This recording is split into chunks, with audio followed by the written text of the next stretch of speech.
evening and welcome to the UP Community Health Town Hall program. My name is Elise Spur and I'm the director of the Northern Michigan University Center for Rural Health. And tonight our topic is domestic violence. The program tonight was organized in partnership with Dr. Kelly Kam, epidemiologist and assistant professor in the Department of Kinesiology and Integrative Physiology at Michigan Technological University. I'd like to take a moment to introduce our guests for this evening's program. We have Mary Niemela, who is joining us. She is the director of the Barbara Kettle Gunlock Shelter Home. Thanks for joining us tonight, Mary. Thank you. Yeah, go ahead and turn your camera on, Mary. Everybody go ahead and turn your cameras on. We've also got Hannah Holma. She is director or program director of the Women's Center here in Marquette. And then we have Jenna Nelson, who's joining us tonight. She's the prosecuting attorney for Marquette County. So this is such an important topic to talk about. This is something that, you know, sometimes we don't think about it as often as we should. And it's something that's very prevalent, you know, throughout the lives of all of our communities. But in particular, it can really make an impact in rural areas. And so we feel very fortunate to have shelters and people to support us with domestic violence situations. I do want to put out a trigger warning for tonight's program that this topic can be very sensitive for some people. And yet at the same time, it's very important to discuss and understand some of the terminology and the support services that are available to people. So we'll have Dr. Kelly Kam start us off with some statistics and some information. Thank you, Kelly. Thanks. So as you mentioned, this is a critical problem and across a variety of different aspects of our life and society, as well as the individuals that are affected. So one of the things as I was doing some research on this topic was that I found there's several different definitions. And so to kind of get people a little bit on the same page of what we're talking about. So you may hear different terms such as domestic violence or intimate partner violence. Intimate partner violence is kind of a little bit more specific term. Domestic violence is a little bit broader of a term. But what we're looking at here are these patterns of abusive or aggressive behavior that one person is using against another person to maintain power and control over that other person. And so that's really the critical piece of this is that the abuse can be and aggression can come in a variety of different forms. So we may think of just the physical abuse, but there are a lot of different ways that the abuse can occur. So it can be physical, can be sexual, it can be emotional, psychological, it can be economic, and it can be also technological. So technological was one that I hadn't heard that terminology before. And so I looked into that a little bit more. And that's defined as using any kind of technology to harm or try and control or threaten someone else, or even monitor that person for the purposes of harming them. And so that can be a variety of different things. It can be digital stalking. It can be using an electronic device as a tracking mechanism or cameras that are hidden somewhere. It can be used to impersonate someone, as well as a variety of other behaviors. But again, it's that basic system of trying that pattern of abusive and aggressive behavior to control and have power over someone else. It can happen to anyone.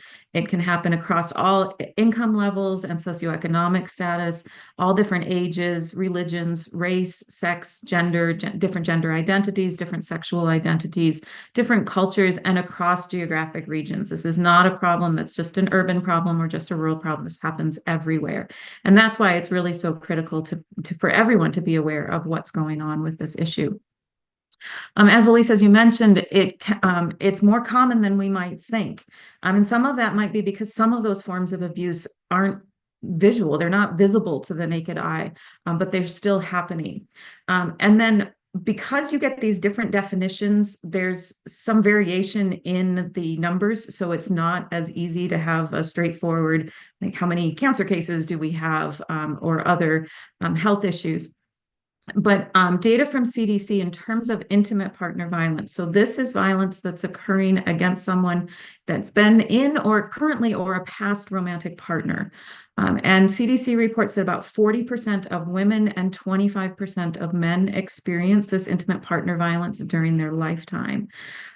If you use a broader definition of domestic violence, data from the National Institutes of Health indicates that about 10 million people each year in the United States experience family or domestic violence, which includes child abuse, intimate partner abuse, and elder abuse. So again, these numbers, they can vary a little bit because of these different definitions, but it is overall, it's a common problem.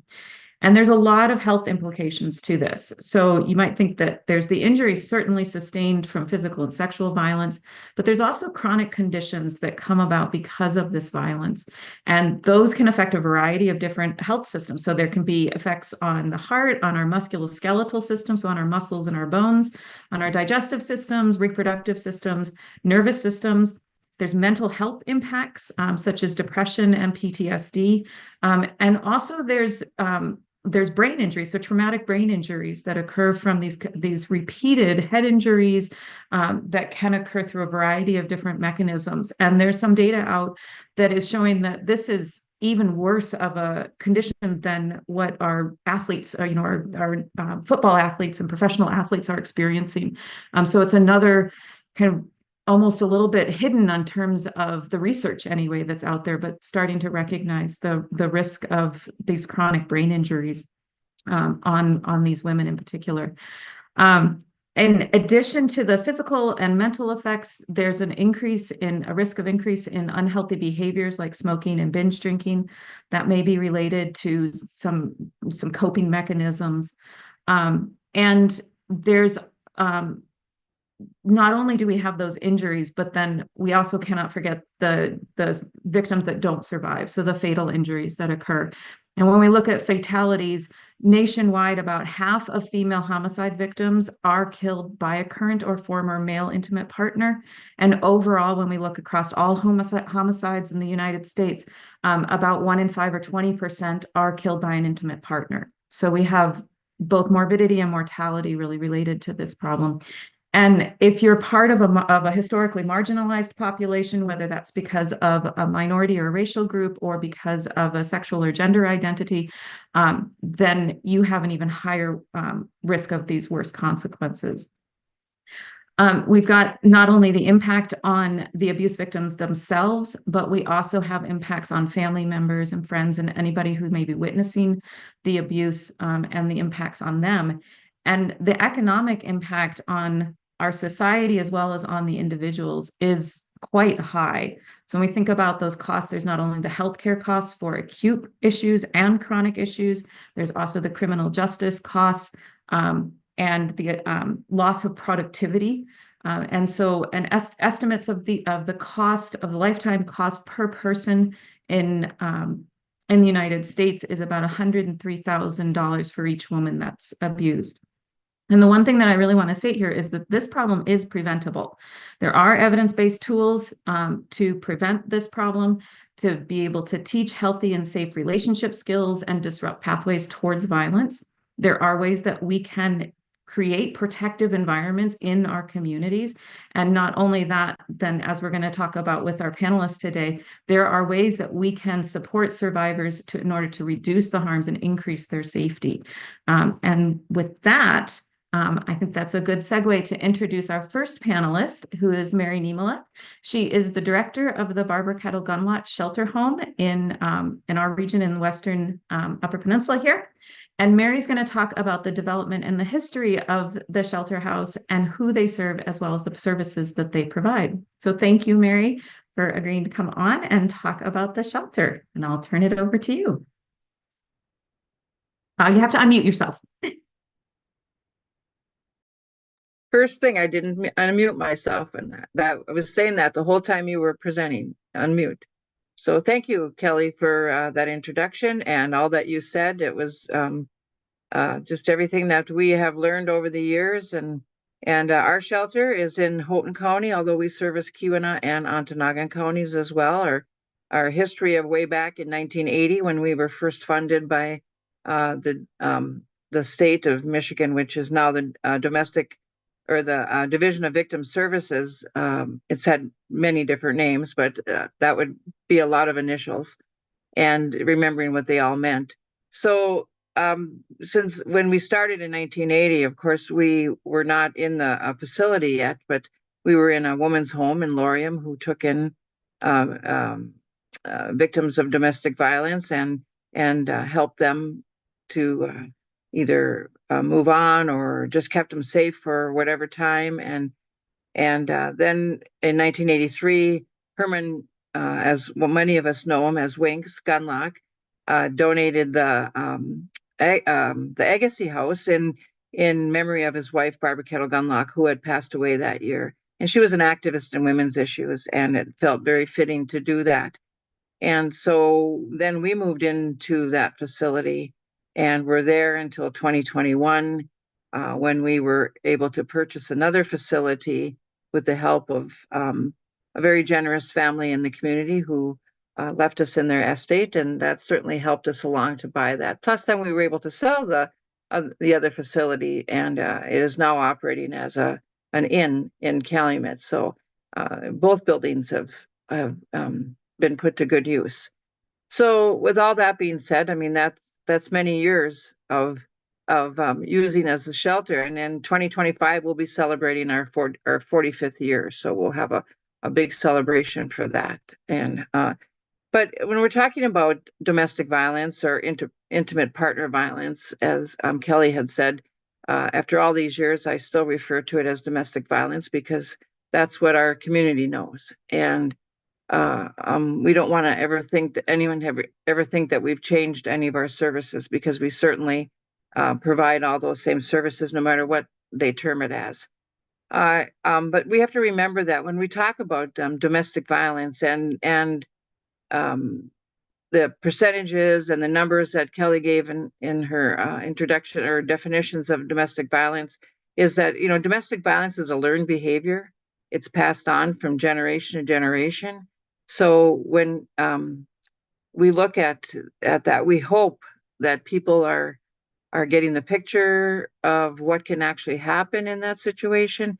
And victims, when they come into the shelter, we hope we can empower them to take care of themselves and to cope. Not that they can change the matter that at all, that we help them to take care of themselves and make decisions for themselves and whatever that may be. But we have to remember, not just for us, but as well as the community, that there's a good chance they don't want to leave their partner, whether it be their husband or their boyfriend, you know, because that's somebody that they have been in love with for a long time. And people stay in it for a long time because they just can't believe that somebody would do that to them.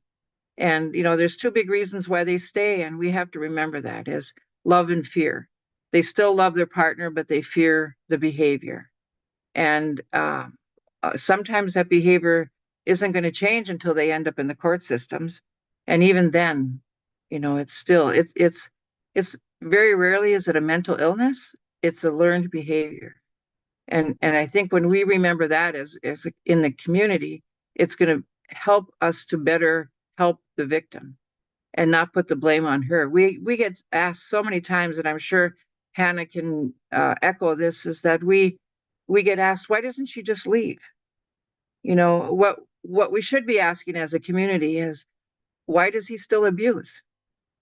You know, and we'll be putting it onto the judicial system to hold them accountable more, or a law enforcement to arrest in that situation.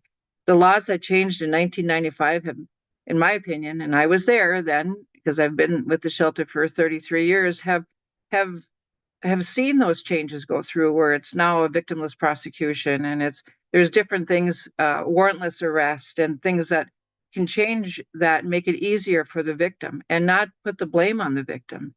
And I think we need to remember that. You know, people sometimes have said, using the word survivor, and I learned very early on in my career, I called one of our clients a survivor. I kept calling her a survivor because that's what we were told to call people, as survivors.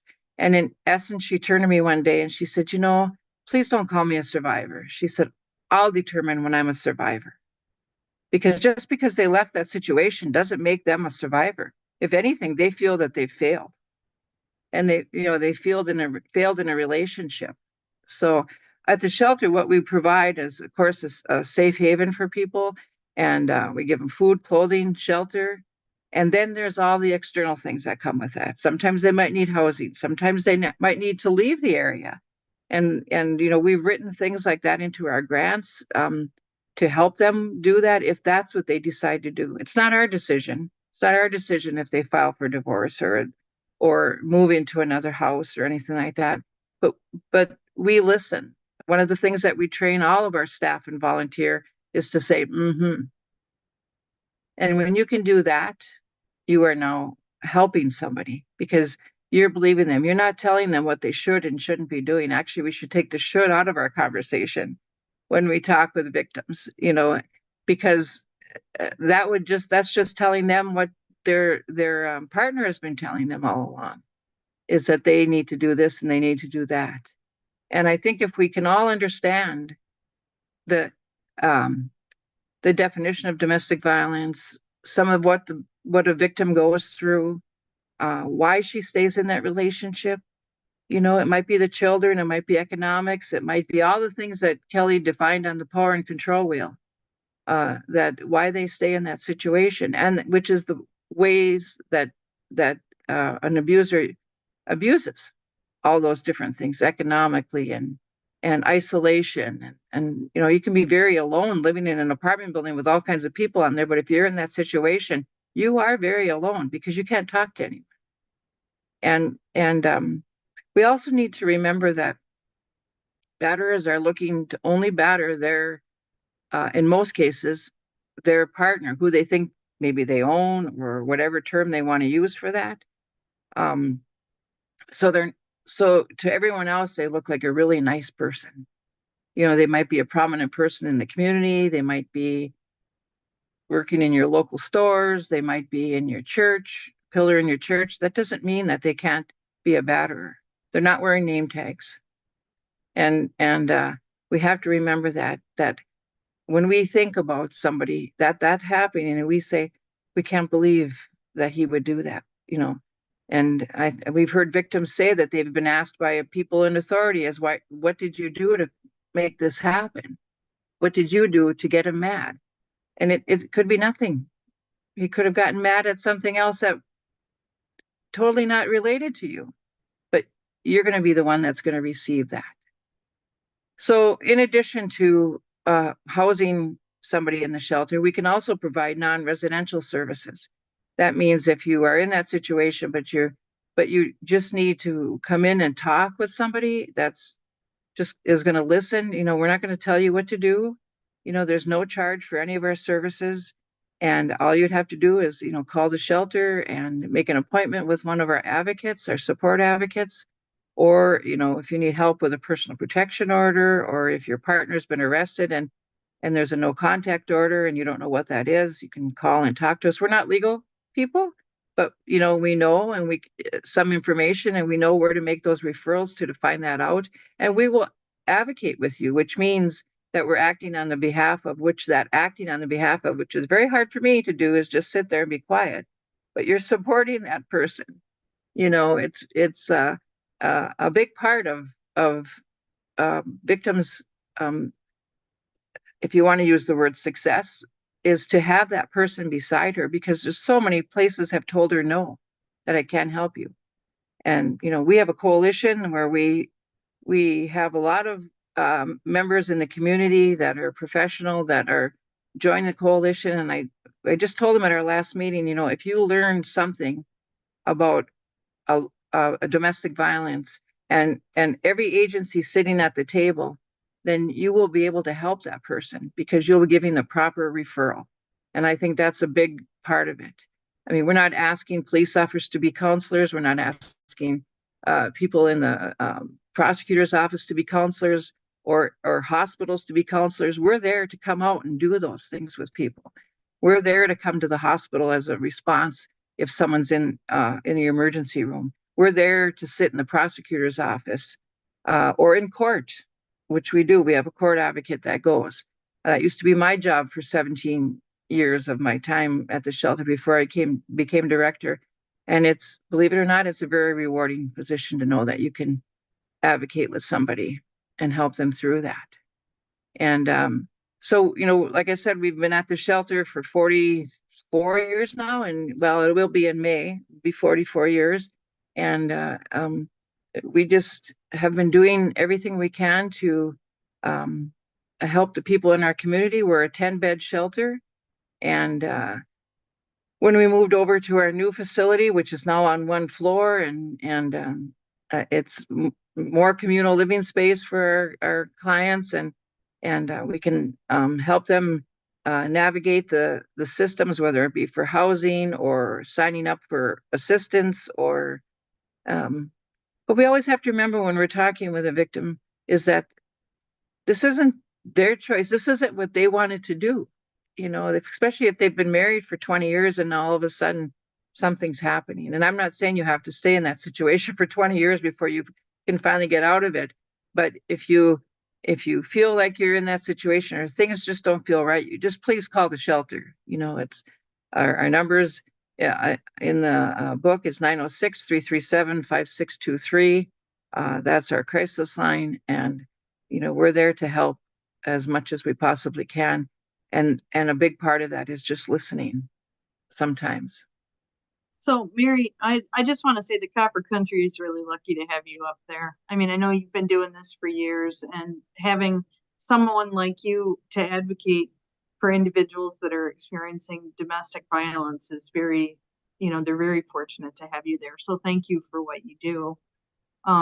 We want to save some time for a few questions to follow up with you, but can you tell us how you first became involved in this work? Well, I was teaching I didn't go to college, so I was like 28. So I was a little bit late bloomer on that. And when I graduated, I was teaching in Dollar Bay. I was teaching family life studies and home economics, actually. And I was only teaching part-time. And I thought, well, maybe I could volunteer at the shelter and do some nutritional cooking with them and with either the staff or the clients or the volunteers or somebody. So I stopped there to find out about that, and I left with a job application.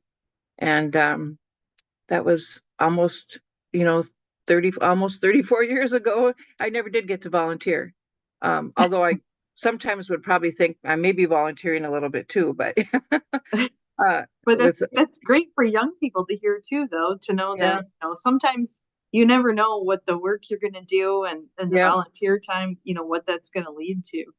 Yeah, it's very rewarding, and I feel like it's a big part of who I am. I tried to quit twice, Kelly. I'm just going to tell you that, but both times I ended up rescinding my applications for the other jobs because all I talked about was the passion I have for the work that I do. And it's a very good job, no matter what it is. And I've had every position but full-time, but the counselor or the support, I've done them all, but of course my ultimate was to be director, and it just worked out that way. But I was very pleased to work alongside of the person I did for 23 years before she retired. And so we certainly have gone through a lot with losing funds, gaining funds, getting more funds, not getting funds, and facing all the things that the state and the feds put at us. So I know certainly as a board member for the shelter, I should be upfront with that, I suppose, that we certainly have many different opportunities for people to volunteer or to participate in fundraising. Keep your eyes out. We have the golf scramble coming up in June. That's on the website. But I wanted to ask you, from your perspective, what's beyond having enough funding, because we would all like to have as much funding as possible, what's another challenge that you have faced as a shelter? Well, Jenna, I've not met you face to face. I mean, other than right now, but I will say sometimes it's the prosecution. It's the law. I mean, I remember being the outreach advocate in 1996. I started that position, and running behind who then was the assistant prosecutor, Fraser Strom, saying, just send them up the river, you know? And of course, there's laws behind that you can't do that. And over the years, I've learned through that. But I think the biggest challenge is if the victim is called the police, and getting that believability out there.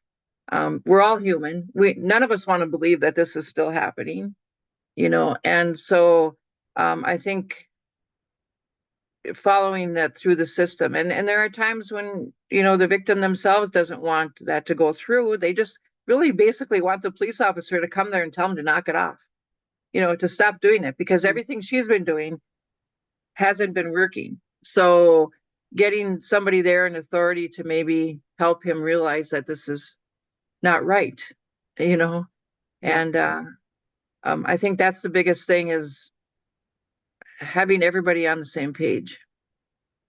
Thanks, Mary. Can you remind us one more time? Can you repeat the phone number and the website for the Sure. shelter?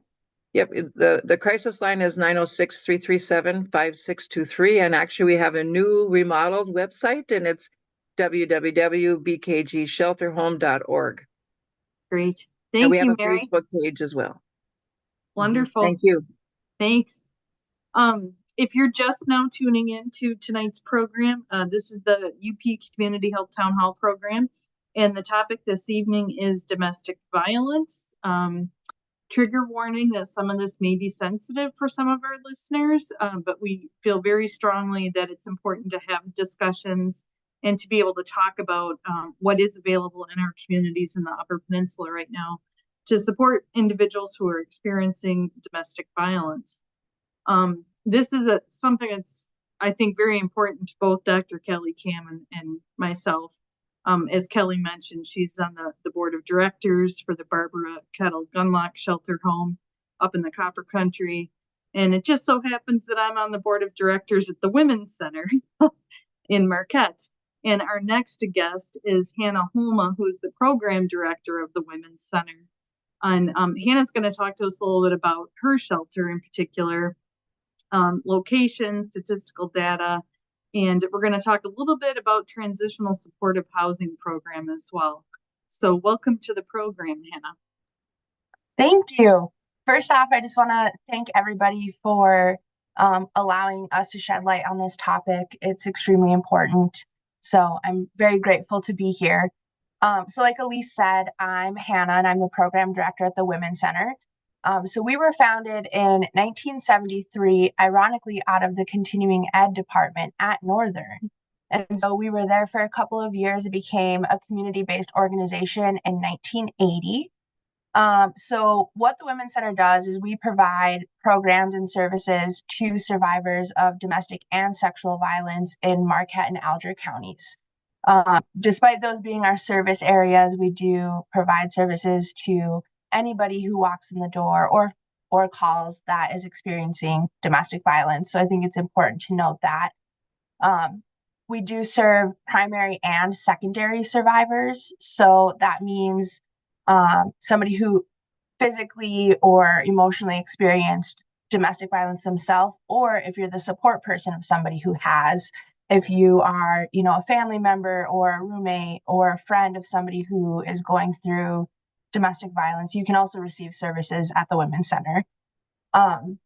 So we have offices in Marquette, which is our shelter known as Harbor House. And we also have our administrative and our outreach or non-residential office also located in Marquette. And then we have outreach offices in Ishpeming, Gwinn, and Munising. So any of those locations, you can give us a call or pop in. One of the things that I really wanted to highlight, and Mary hit on a lot of the really important topics about people experiencing abuse and people perpetrating abuse. So I'm going to skip over that and talk a little bit more about barriers that people who have experienced domestic violence face, particularly homelessness and the housing crisis. I feel like I'm preaching to the choir about the housing crisis because it's happening across the nation. Our service area really has a lot of issues with housing accessibility. And that's something that we work with almost every single person in our shelter on finding safe, affordable housing. So unique barriers that survivors or victims, terminology, you can use both, face are, the biggest one is the financial barrier. So financial abuse can look many different ways for people. This can be the perpetrator not allowing somebody to work, or their credit score has been, tanked because of not paying bills or not having control over their finances in general. So how do you pay for rent? How do you pay for housing if you don't have access to funds? In my opinion, I think that's pretty impossible. But other things that they also face are not having important documents. So this is something that I personally have never really experienced or thought about, because accessibility to my important documents, I have them. So you can't get housing if you don't have an ID, if you don't have a birth certificate, proof of residency. And if you don't have an ID, how do you get your birth certificate? If you don't have a birth certificate, how do you get your ID? You run into this big systematic issue to get these documents, to be able to get a job, to be able to get a house. And then another thing that I think is important to think about when talking about housing and homelessness for survivors is where a person lives has to be safe. So we live in rural communities. You know somebody who knows somebody who knows somebody, you can probably find out where somebody lives. And so when we are working with survivors to find housing, they need to be in someplace safe. And that's really hard to find in rural communities. And so it can be, there's a lot of different issues that we navigate when working with survivors on housing. So one of the programs that the Women's Center has specifically is called the Transitional Supportive Housing Program. So what we try to do with that program is reduce some of those barriers that I just talked about. So we have an advocate that works with survivors on obtaining safe, affordable housing of their own choosing, and also obtaining those documents. So we somehow figure it out and we get them their birth certificate and the necessary documents. And sometimes that will take months and months and months. But this specific program is a 24-month long program where we provide financial assistance, advocacy, and life skills education for 2 years as a means to hold them over to save money or find long-term housing of their own choosing. The biggest thing with that program is we pay for the rent of the place that they're living in. So any money that they have coming in, they can put in the bank and save up for the next portion of housing when they decide what that looks like. So I just kind of wanted to cover some of the stats that are specific to the Women's Center and Marquette County and what we've seen. So in the last year, the Women's Center provided programs and services to 381 survivors. That's not just people in Marquette or Alger County, that's in general, but that in my mind is a shockingly large number. And other agencies have higher numbers too, based on their service area. Out of those 381 survivors, 273 of them were specific to domestic violence. And then in our shelter, so we have a 16-bed shelter, and we provided safe haven to 76 survivors and their children in 1 year. So we got 16 beds and we had 76 people in shelter. It's busy and there's a lot of communal living going on, but they have a safe place to go. And I think that is probably the most important thing that we can provide for somebody in those situations. Oftentimes people are choosing between continued abuse in their home or homelessness. Like if you had to put two together, I don't know what I would choose. So having shelters like the Barb Gunlock and the Harbor House is quite frankly life-saving for the people that we work with. So I feel very lucky to be able to work in this field and provide any type of safety measures that I can and that the Women's Center can in general for people who've experienced domestic violence. And then lastly, we also have a 24-hour support line that I wanted to give a little shout out to.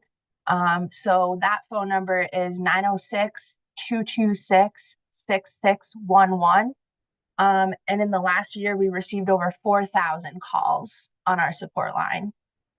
That phone is ringing off the hook all the time. And that support line doesn't need to just be for people who are seeking shelter or seeking services.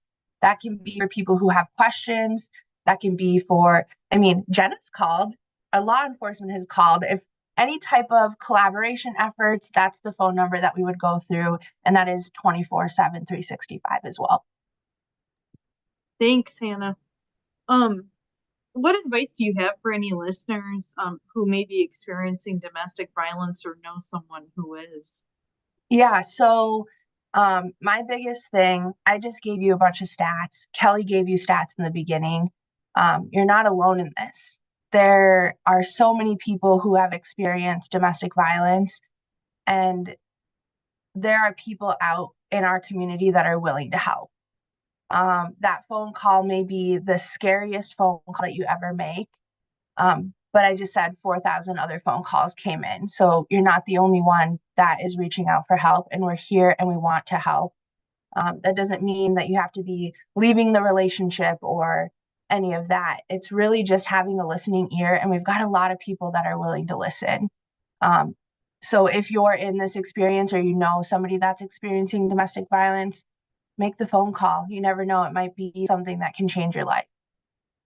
You know, another thing that Kelly mentioned briefly in the beginning, but I just want to make sure that listeners are aware of this as well, that when we say domestic violence, it's not just women who are victims. Yeah. That this impacts everyone, you know.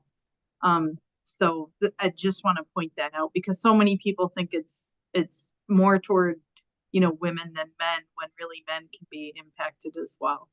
So yeah, thank you for bringing that up. So our agency's name is the Women's Center. We have a long history. We're the longest and oldest continuously operating domestic violence agency in the state, and that's what it started as. So that's still our name. But yeah, we provide services to all genders, all sexual orientations. Anybody who's experienced domestic violence, you can utilize our services. I know I, as a human, generally default to using she, her pronouns when talking about a victim, but that's not fair to say because actually marginalized communities and the LGBTQ plus population has far higher rates of domestic violence than heterosexual relationships. So we also serve families and males and all genders in our shelter as well. We have like a little bit of a separation if a person isn't comfortable in the communal living. But yes, thank you for bringing that up. That's extremely important. sure.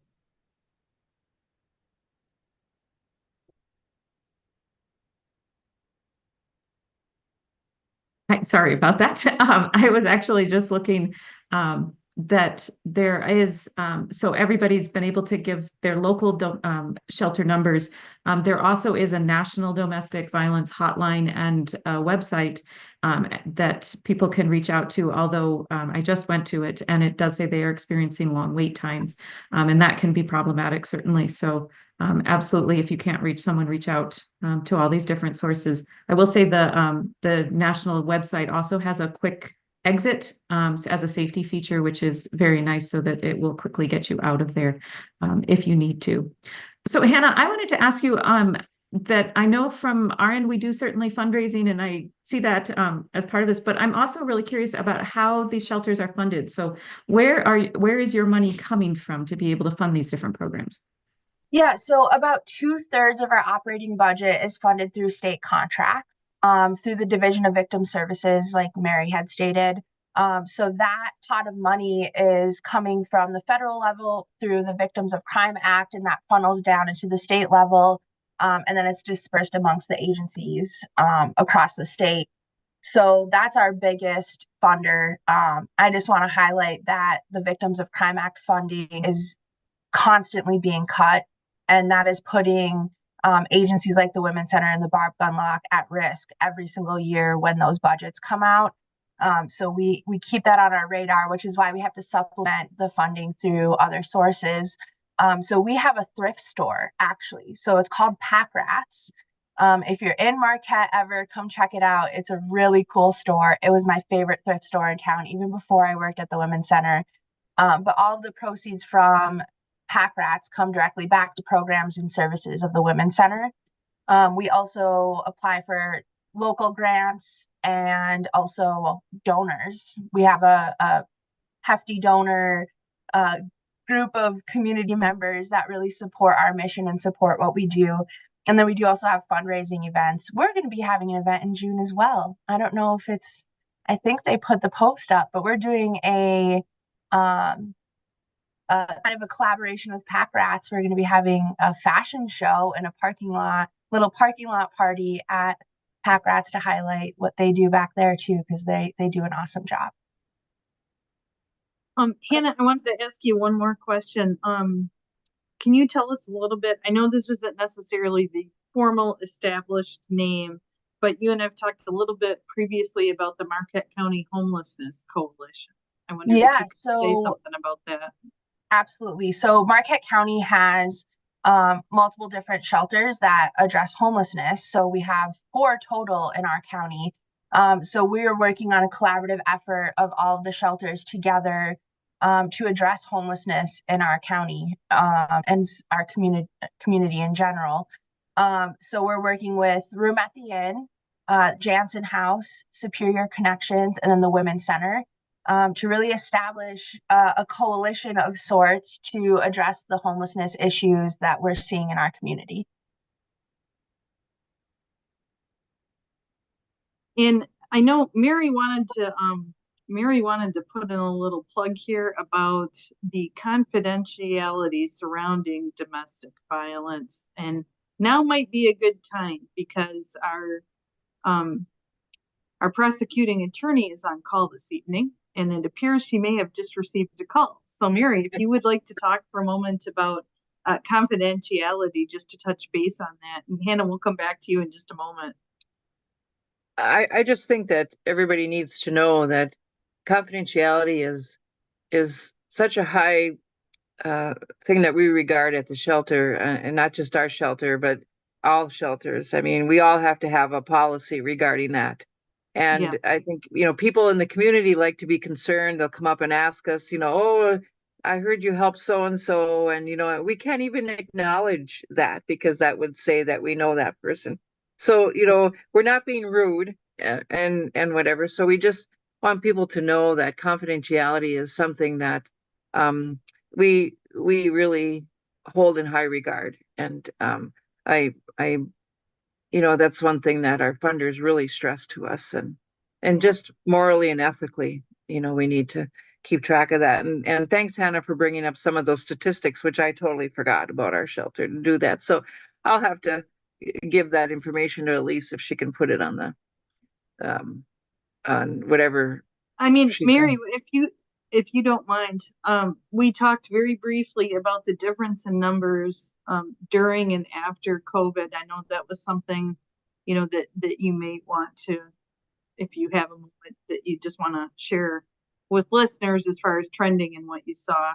Yeah, well, that was a very difficult time. We're essential services, as all our shelters were, so we had to remain open.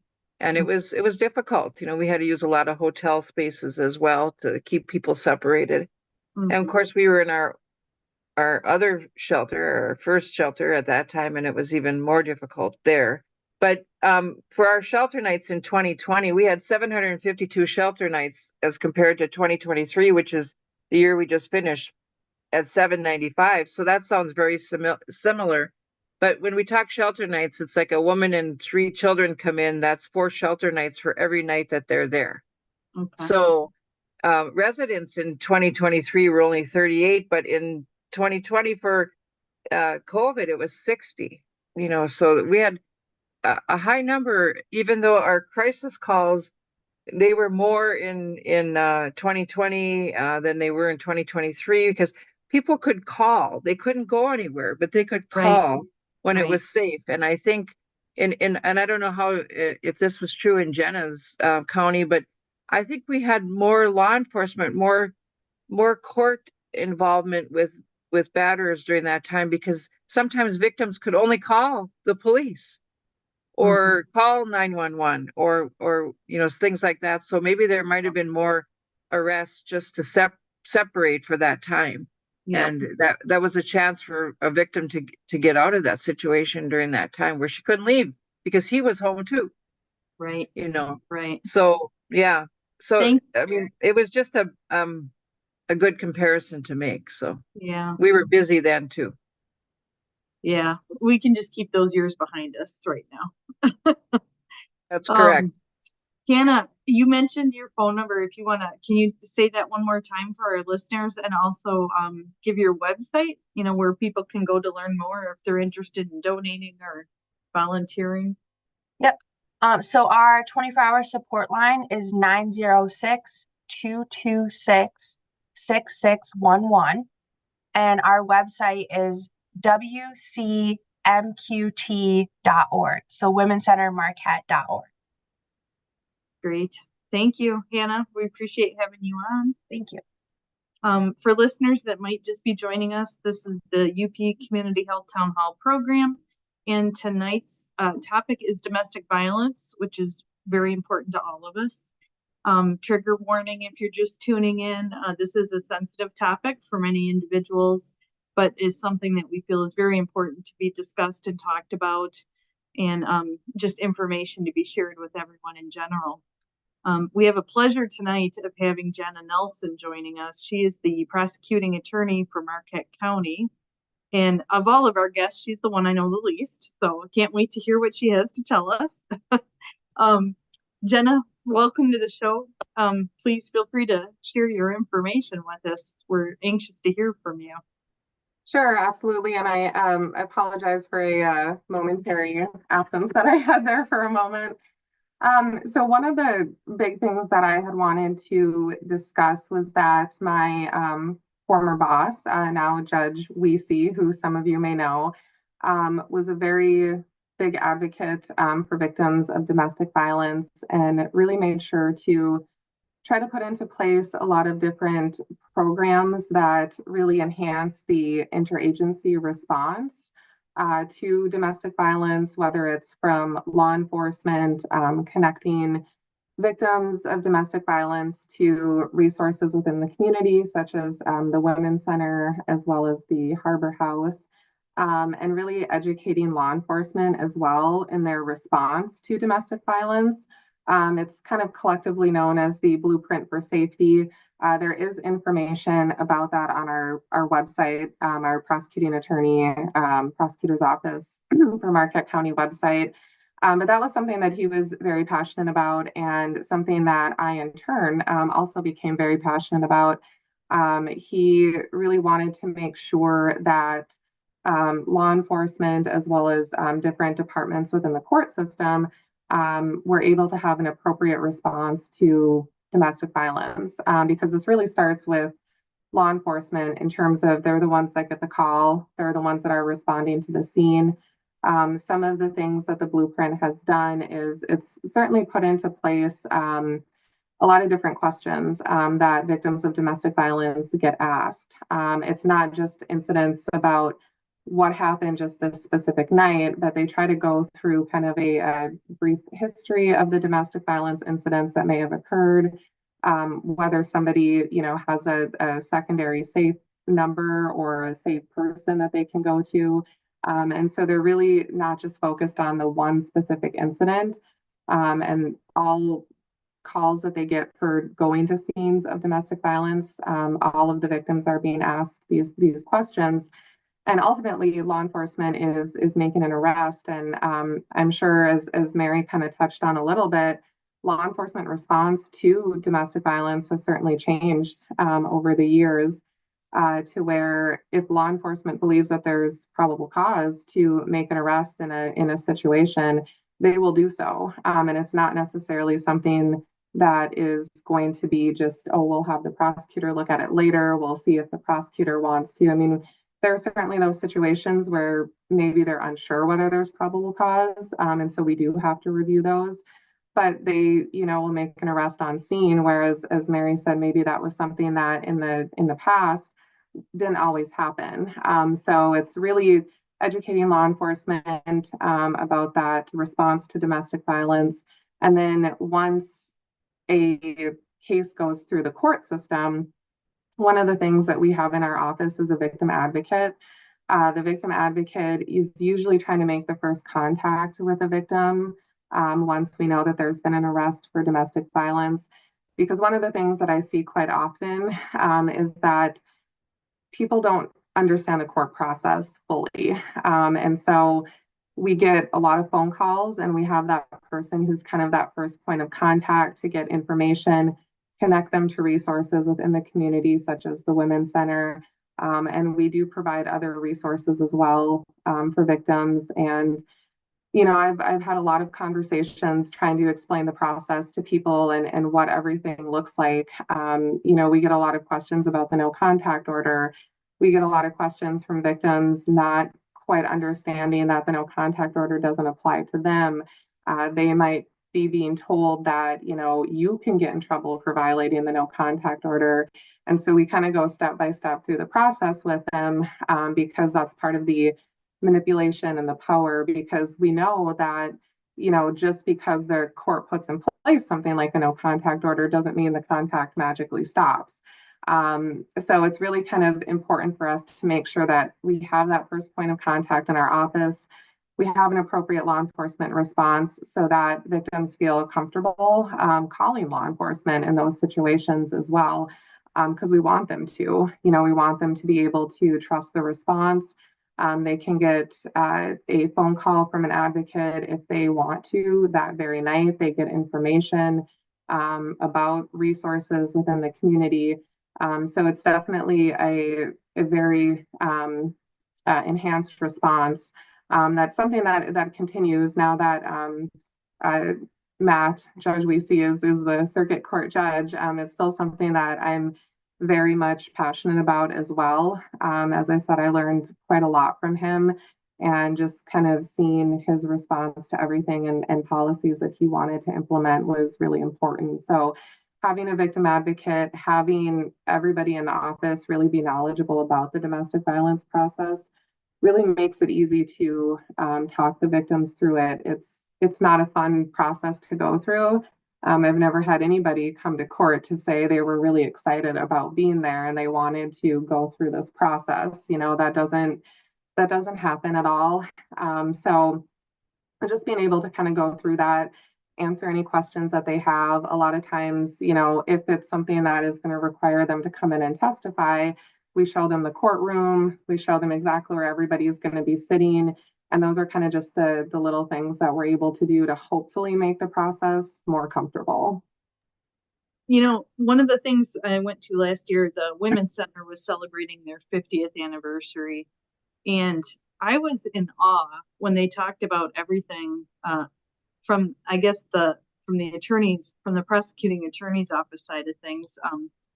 It really sounded like you guys have been on the cutting edge of developing and supporting legislation around domestic violence, and where we were 50 years ago compared to where we are now. That there's been a huge curve, in what's been happening, and who knows where we'll be 50 years from now. But I mean, it really takes people who are taking this, dear to their heart to be able to make these changes. And I think that the more people are willing to talk and to understand, the more people can come together to make some of these changes in legislation that are only going to strengthen, the system for people experiencing domestic violence. So thank you for that. I wanted to ask you, what is your specific role in prosecuting domestic violence cases? Yeah, so when I started at the prosecutor's office in December of 2016, I was an assistant prosecuting attorney. And kind of over time of being there, I had kind of developed I guess, area of focus, so to speak. And so I do focus and handle a lot of the domestic violence cases as well as the sexual assault cases. And so even though I am now the prosecuting attorney, I still plan to maintain that role. I still handle a lot of victim cases, and I still, will see it through the entire process, usually on the felony level for domestic violence cases and as well as sexual assault cases. So I start at the very beginning of the case and I see it through to the end. You know, and I think about how you talked about coming in and seeing the courtroom and really walking people through that. There are a lot of people that have never set foot in a courtroom. That just Yeah. all they know is what they see on TV, right? So to be able to have that comfort level on the front end and really show this is the reality of the situation. Yeah, and even explaining to victims on cases just very step by step what the process is. If this is a case where we have a prelim set or if we have a trial set, I like to go through the entire process with them so they know exactly what to expect. I can't tell them all the questions I'm going to ask. I can't tell them the questions that, defense attorneys may ask them, but I can at least let them know this is the process that we go through.